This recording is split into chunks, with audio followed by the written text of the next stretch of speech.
right now, we're going to go jump right into this. And I had an opportunity to go visit with a really cool dude, Mark Osborne from Gypsy Jack. And he makes some ridiculously cool fly fishing lures. I'm just going to leave it at that. We're going to go run this short piece here. We've got several pieces to run tonight with him. And I'm just going to let you guys enjoy it. So here we go. Part 1, Mark Osborne, Gypsy Jack. If you want to learn how to read your sonar graphs better, well, you're going to want to check this out. During the last 3 decades, I've taught countless people how to read and understand their sonar graphs, and now I'm bringing that experience to you with a brand new Understanding Sonar program. This easy-to-follow program shows you how sonar works and how to incorporate all the different things our sonar units can do to help you locate and catch more fish. I go through all aspects, including 2D sonar, down scan, side scan, GPS and mapping, and putting it all together out on the water. Understanding Sonar is available by direct download, or if you prefer, a hard copy DVD. Either way, you get the same great information. So if you don't get sonar, then visit get-sonar.com and you'll be on your way to understanding what you're seeing and start catching more fish. Hey, it's Mike DelVisco back with you here at the Outdoor Showcase.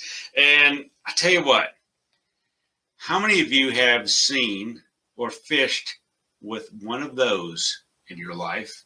The tiny torpedo lure. But it's not actually a tiny torpedo. It's the brainchild of our next guest, my buddy Mark Osborne from Gypsy Jack. And if I was to tell you that you could take a bait that looks like a tiny torpedo and throw it on a fly rod and catch giant bass with it, would you believe me? Well, Mark and I are going to talk about that exactly right now, because he's got some really cool baits. Gypsy Jack, he's got a whole host of different baits. We're going to show you a bunch of them.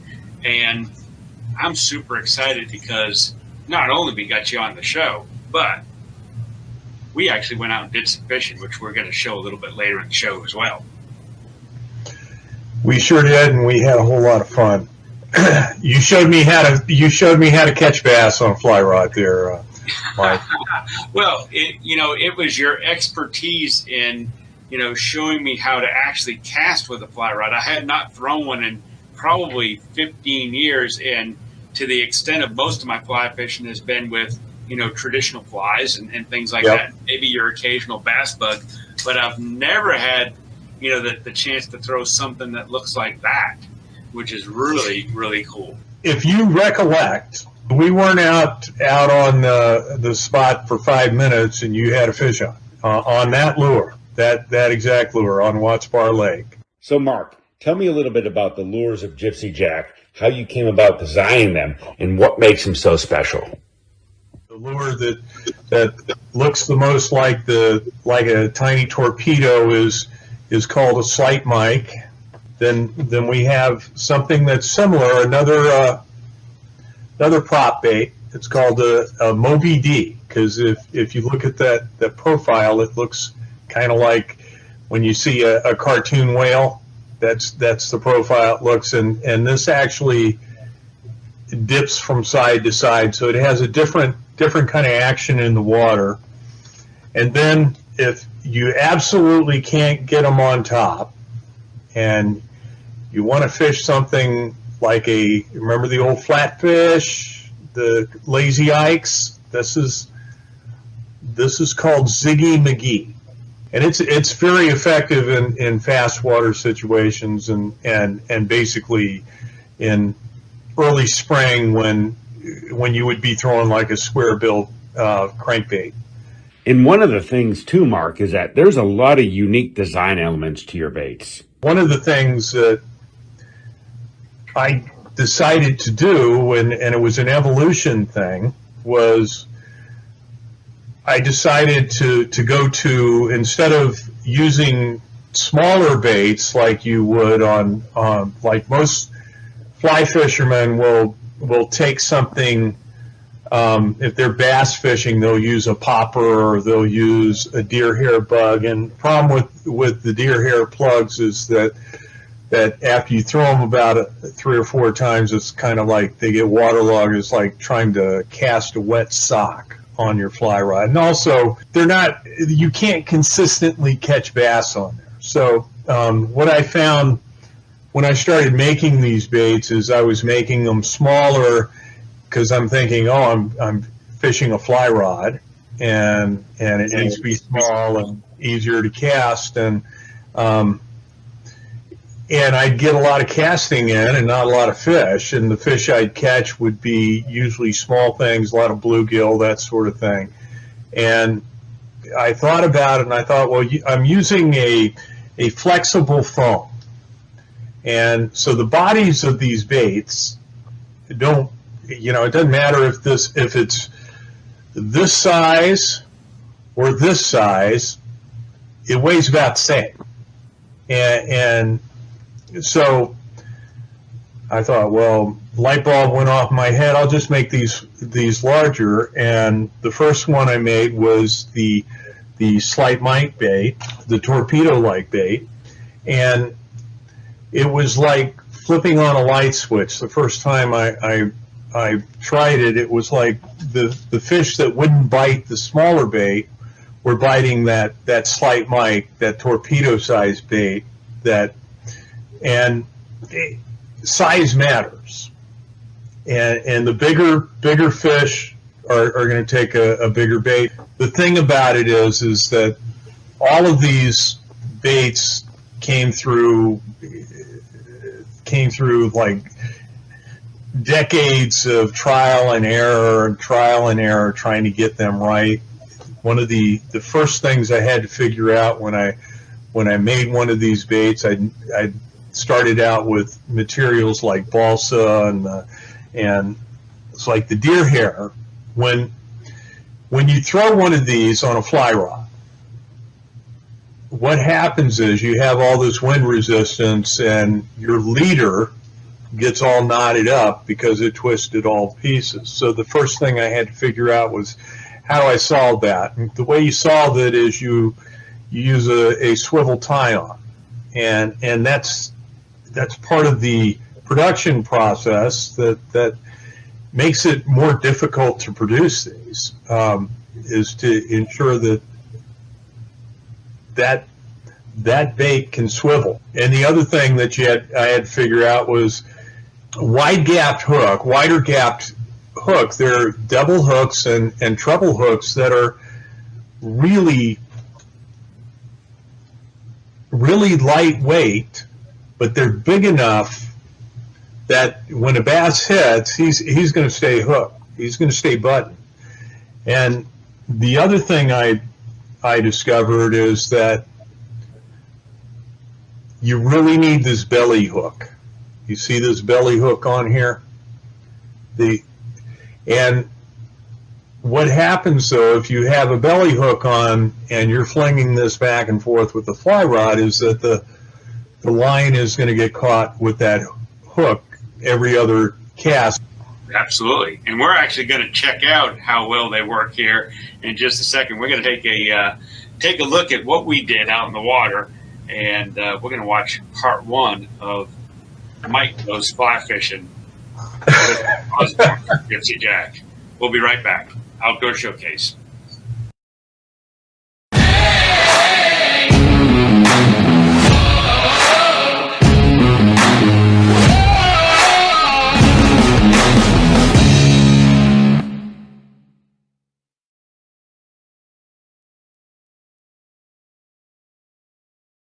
So before we get going and we get out there fly fishing with Mark Osborne, I need a little lesson. I have not done this forever, so he's going to show us the ins and outs, the do's and don'ts of fishing with one of these fly rods.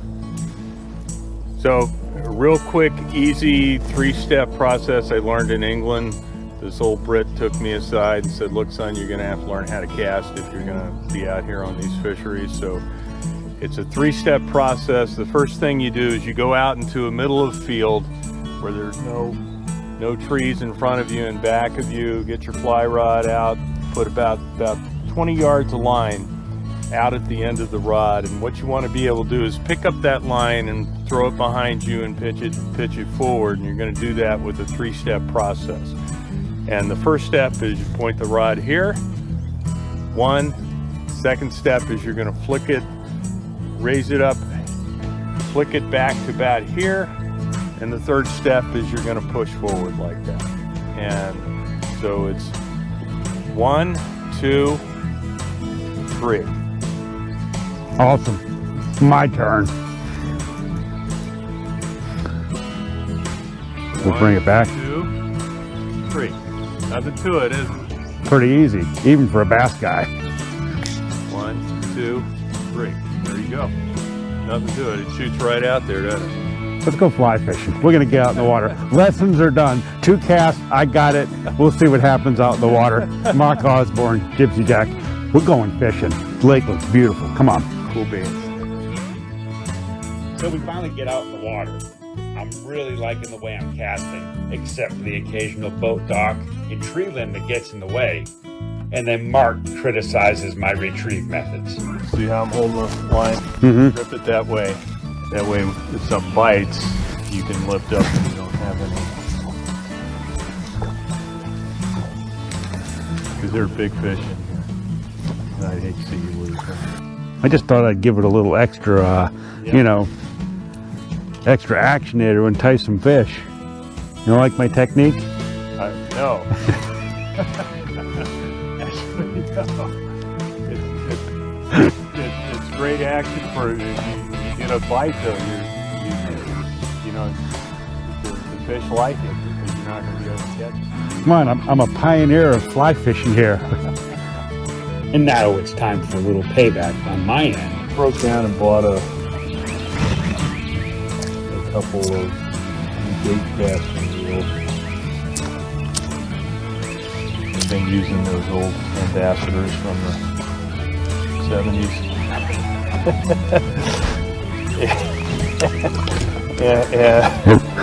and I was really surprised to first off how lightweight they are. Secondly, you can just throw them a line. Yeah. Fishing reels have come a lot in the last 42 years, 41 years.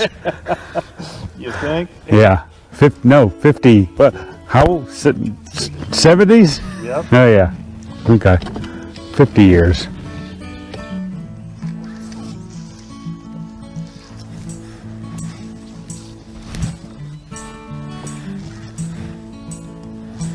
Scaring the birds out of the trees and everything. That's my technique.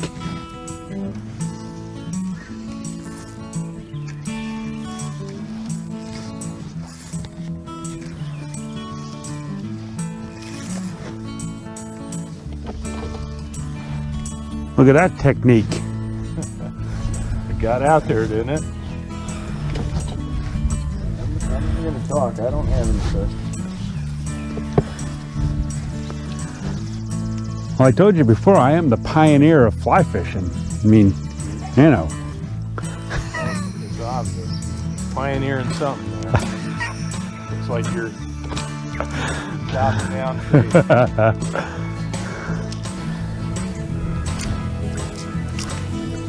The other thing about top water that you can't beat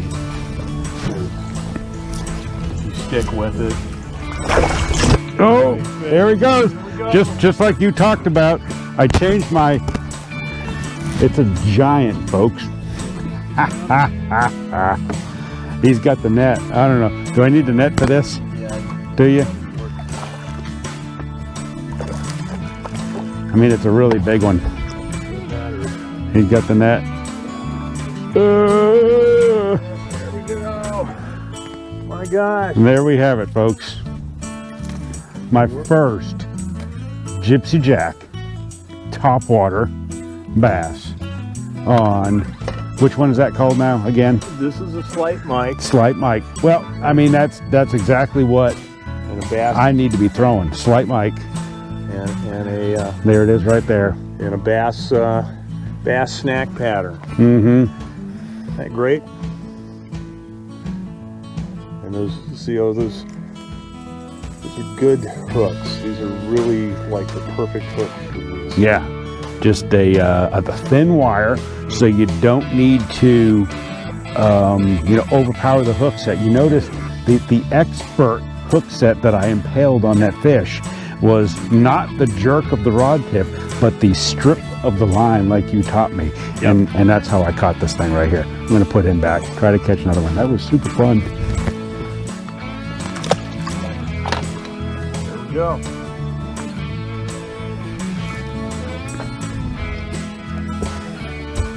That was the first fish ever caught on a Gypsy Jack Lure. First one. No, my first one.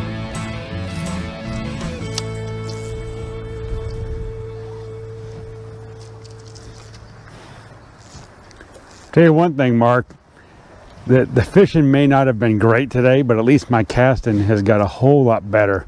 Appreciate the tips, how to actually cast one of these things, how to throw one of your Gypsy Jack baits, and how to actually get them to bite it. So don't use the rod, use the line to strip the bait to give it the action that you want it. Well, I'm glad there's a couple good things came out of this. And you did catch a fish. You actually had a couple on it. Yeah, we've had some blow-ups. It's 39 degrees this morning, cold front conditions.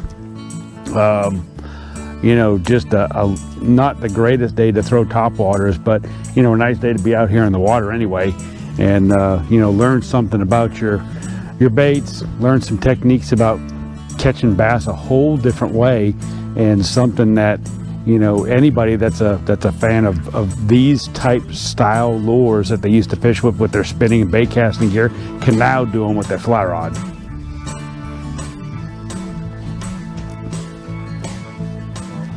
I really appreciate you coming out and teaching me how to do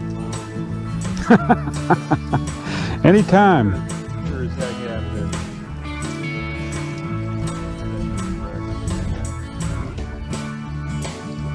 it. Still fun being out here nonetheless. And if people want to find out more about all the different baits that you've made, we had a pretty good look at a bunch of them. But if they want to learn more about what you've got, the different baits, how to order some, where do they go to find those? GypsyJack.net. Check them out. Cool baits.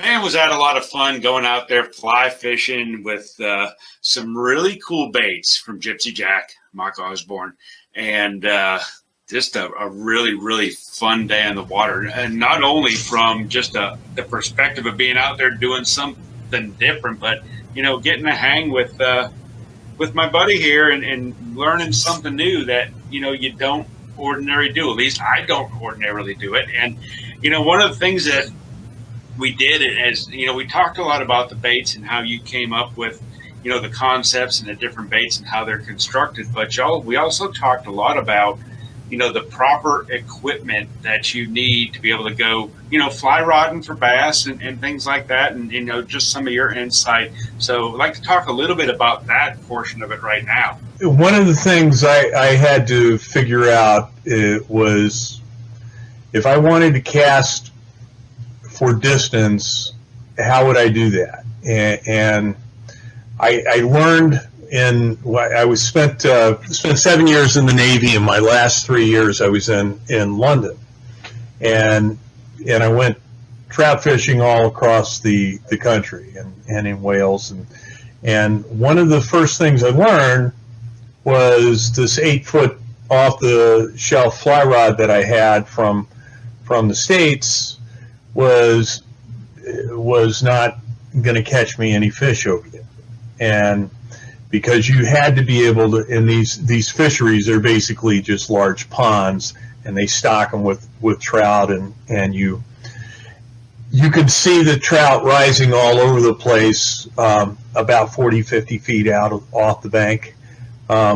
So you have to be able to reach them if you want to catch them. And so you go into a store, buy a fly rod there, and you're not going to find an 8-foot rod. You're going to find a minimum 10-foot rod, and they're not heavy rods. They're 6-7 weight rods. So I learned how to throw these long rods a long way, and by just using a standard weight forward line. I showed you the basic technique. I think it's tougher to learn how to throw a bait casting rod than it is to throw a fly rod. The thing with fly rods, you just have to slow down, and you get a basic technique down. You practice it, and you'll get proficient at it. So basically, my suggestion: use a 10-foot rod, minimum 10-foot rod, a longer rod, 9 to 10 feet. Will throw these lures, because when you're picking up, the longer the rod, the longer distance you can get on your cast, because you can pick up more line at one time with a longer rod than you can with a shorter rod, and you don't have to do as much false casting. And the thing about the rods I build is they're progressive action blanks, so you get a big fish on it, will actually bend the same way from the tip to the stern. You'll actually feel the rod bend in the grip, and it's a really cool action, and it works pretty well with these lures. I mean, I gave you an old rod of mine that works pretty well, and you have to admit that it's got some good backbone to it, and it can throw some line out. Yeah, and I'm looking forward to putting it into action here in a couple of weeks when I head up north and get to go catch some topwater bass up there. But one of the things you said that kind of stuck with me as the day progressed when we were fishing is don't overpower your cast, and don't try. The more you try, the harder it gets, and that's just it's the very same philosophy learning how to use a bait casting reel. If you try with all your might to cast with a bait casting reel, you're going to backlash every time. And if you try real hard to throw your baits or any baits with a fly rod, you're not going to make a good cast. Yeah, and especially, the difficult thing to do is when all of a sudden the fish are busting up around you, and you want to get your line out. You got to make yourself stop, because you're not going to get your line out, because you're going to get. That's when you get your line all tied up on your rod. And don't use a bass bug taper. Just use a regular weight forward line. And you're start out with a floating fly line. You can progress to sinking lines later, but floating lines, if you learn how to cast, you can pick up a lot of line with that 10-foot rod all at once. You flip it back. It's kind of like cracking a whip.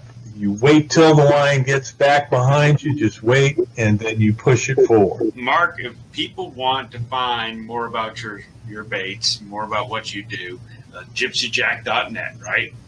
Gypsyjack.net.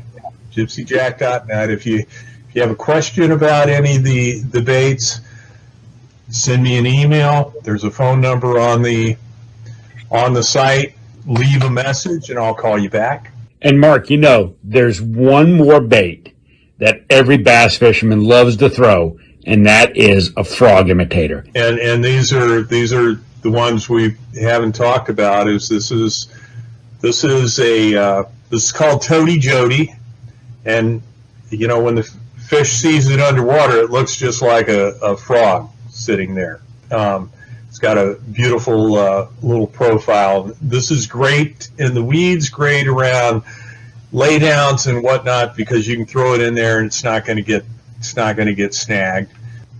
Our newest bait, this is called Froggy Doggy. It's a frog, and he's got a cup mouth. So same concept, Same idea as the Toady Jody, except this guy will push some water. The thing that you can't see on camera is this is a hollow body frog. So it's just like the ones you would throw on your spinning rod or your bait casting rod into the weeds. This is something you can do on your fly rod. They'll hit it like a million. If they miss it the first time, they'll come back and hit it again. They're just crazy about those frog baits. Yeah, because they're foam and they feel real and they look real and they're awesome and they are hip. I don't care what you say. You're going back exactly what you need. You need some of your fly bugs from Gypsy Jack, Mark Osborne. We're going to watch part 2 here right now. I can't wait to see what happens in this one. You're just going to have to watch and find out. I'm Mike DelVisco, the Outdoor Showcase. Mark, thank you very much for being with us. Let's watch part 2. GypsyJack.net. We'll be right back.